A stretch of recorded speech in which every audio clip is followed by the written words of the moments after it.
Sabihin mo lang sa akin, ma'am, kung kaya mo, hindi ibaba, taas ng energy, no?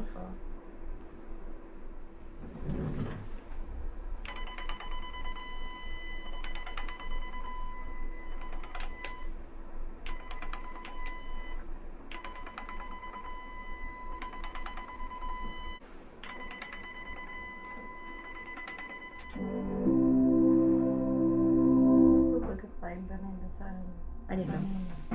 Yung kanina machine. Si HIFU, ma'am, is more on fat melting and contouring. Ito naman, more on, para siya ng mga fine lines and wrinkles. Thermage is, radio frequency device, which is heat. Nagde-deliver siya ng heat. Then, si HIFU is, high intensity, focus, ultrasound. So, more on fat melting siya. Then, with it comes naman sa deeper target, mas deeper ang tina-target ni Ultraformer o ni HIFU dahil may specific cartridge siya every layer para sa mukha, meron din para sa body. So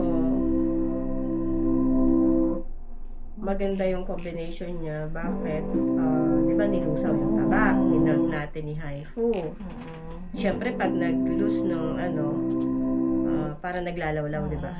So, ito naman yung niya, yung kagandahan ni Thermage, itatighten natin